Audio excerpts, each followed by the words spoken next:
I felt his breath so close, warm against my skin, his lips inches from mine. My pulse hammered in my ears. The room was dimly lit, the silence between us thick, heavy. My fingers trembled as they hovered in the air, caught in the indecision of a choice I shouldn't even be considering. And then, the front door creaked open. The unmistakable sound of keys clattering against the entryway table. Footsteps. Not rushed, not panicked, controlled. Deliberate. My stomach dropped. My husband was home. 5 hours early.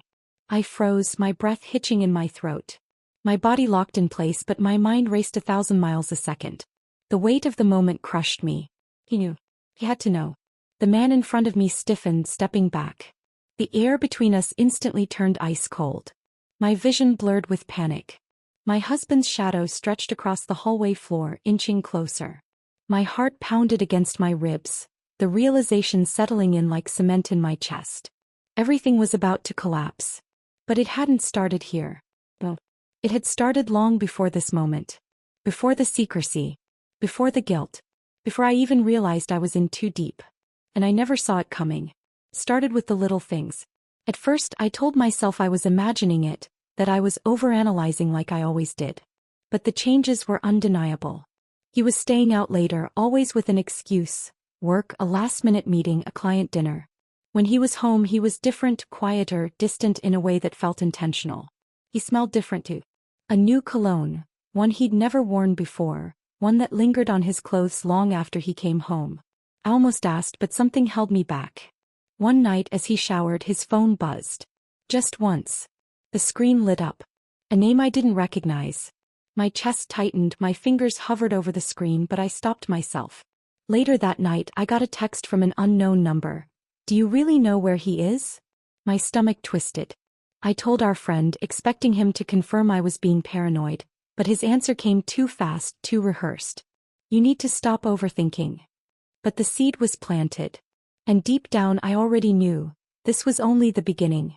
Rain drummed against the windshield, the soft rhythm filling the silence between us. The car was parked on a quiet street, the city lights reflecting in tiny droplets sliding down the glass. I hadn't meant for the night to stretch this long, but I wasn't ready to go home. He listened, really listened as I told him everything. How distant my husband had become, the late nights, the unknown number, the feeling of being invisible in my own marriage. His eyes never left mine, his presence steady, grounding. His fingers brushed against mine, barely a touch, but my pulse spiked. I should have moved away, but I didn't. The space between us shrank, the air thick with something unspoken. That's all it took. His lips met mine, soft, slow, hesitant. My body reacted before my mind could catch up, warmth spreading through me in a way I hadn't felt in years. Then reality crashed in. I pulled back, breath unsteady. "No. I can't." His face was unreadable. I drove home in silence, my heart racing. But no matter how hard I tried, I couldn't stop thinking about that kiss. I told myself it was a mistake, a moment of weakness, nothing more. I convinced myself that if I ignored it, it would disappear. But no matter how hard I tried, I couldn't erase the feeling, the way my heart had pounded, the way his touch had set something alive inside me. I threw myself into my routine, pretending everything was fine. My husband barely noticed. He was more distant than ever, his phone always face down, his eyes elsewhere even when we sat in the same room. I tried to act normal, to bridge the growing gap, but every conversation felt forced, every glance empty. And then there was him, our friend. He acted as if nothing had changed, but I felt it in the way he looked at me, in the moments his gaze lingered too long. My chest tightened every time we were in the same room. I couldn't let this happen again. But then one evening my husband sighed, rubbing his temples, and said the words that sent a shiver through me. "I have to leave for a few days. Work trip." And just like that I was alone. No one knew where I was that night. But I knew one thing. It was the point of no return. The house felt too quiet, too empty. I told myself I'd stay in, distract myself, pretend my thoughts weren't pulling me somewhere I shouldn't go. But I picked up my keys before I even realized what I was doing. When I arrived, he was already waiting, leaning against the doorframe as if he expected me. We sat in his living room, 2 glasses of wine between us, talking like we always did. About my husband. About how things used to be. About how things had changed. His voice was low, calm, steady, but his eyes told another story, one I recognized too well. I felt his presence closer, the warmth of him inching toward me. I should have moved. I didn't. He reached out, fingertips brushing my cheek, waiting for me to stop him. I didn't. His lips met mine, deeper this time, no hesitation. The guilt should have stopped me, but it didn't. I let it happen. And I didn't pull away. I thought it would stay between us. I was wrong. The next morning my phone buzzed. I grabbed it lazily, still wrapped in the haze of last night, but when I read the message my blood ran cold. You think no one saw you? My fingers tightened around the screen. My heart pounded so loud it drowned out every rational thought. Who sent this? How? My mind raced through every possibility, but nothing made sense. I sat up, breathing fast, hands shaking as I typed, "Who is this?" No reply. I called him, my voice barely steady as I read the message aloud. His response came too easily, too practiced. "Someone's messing with you. Ignore it." But I couldn't. My skin prickled, the walls closing in. That night my husband came home. Same routine. Same casual tone. But his eyes lingered on me just a second too long. Studying. Watching. My pulse spiked. Does he know? Every laugh, every glance, every silence felt loaded, like a test I didn't know I was taking. I smiled, I played my part. But deep inside, panic clawed at me. I wasn't looking for anything. I wasn't snooping. But when his phone lit up on the counter, I couldn't stop my eyes from catching it. A name.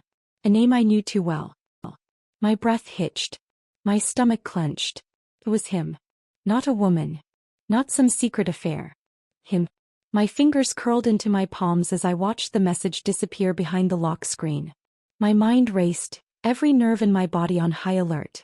Why were they talking? About what? I swallowed hard, forcing myself to act normal, but my hands were shaking.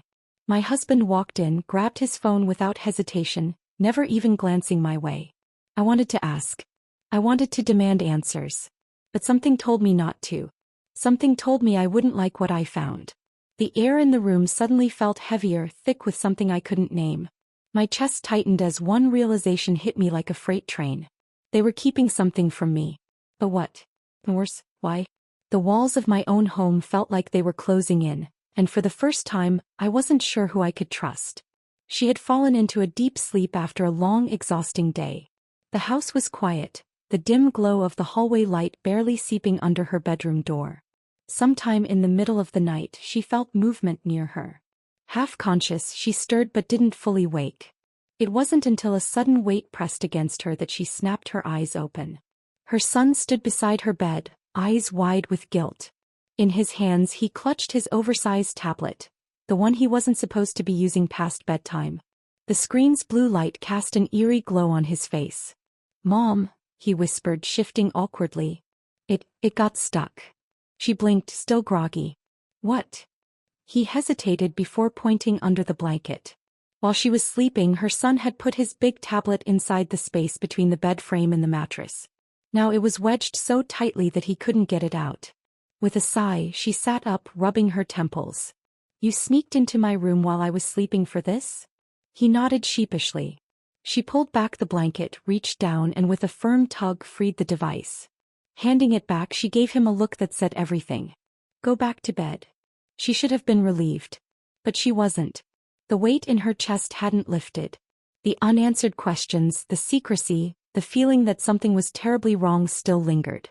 She needed answers. That's why the next day she found herself pulling into his driveway, her heart pounding. The second she stepped inside, he was there, waiting, concern etched into his face.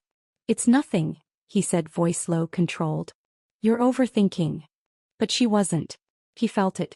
The tension, the inevitable pull between them, the way their world had already started falling apart. His hands found her waist. Her breath caught. This was it. Maybe the last time.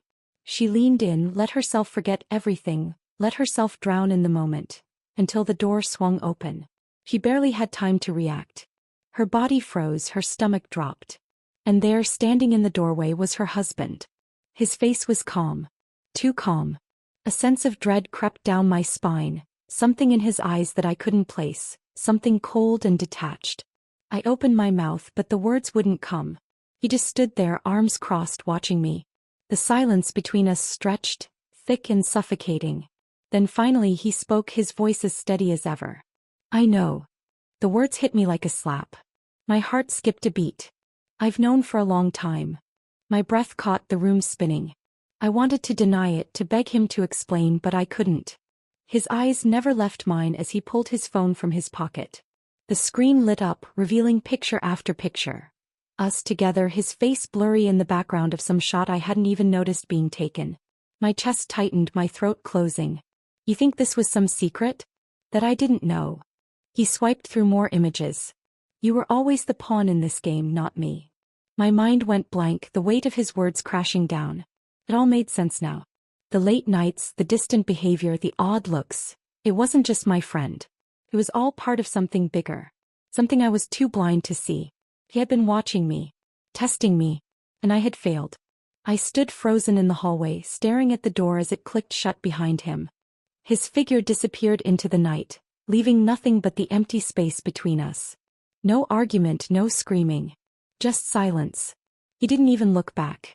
I couldn't breathe. Everything I thought I had was gone. The life we'd built, the moments I thought meant something, all of it shattered in the blink of an eye. And the worst part? I had done this to myself. I had torn it apart, piece by piece. My friend, no, my betrayer, vanished.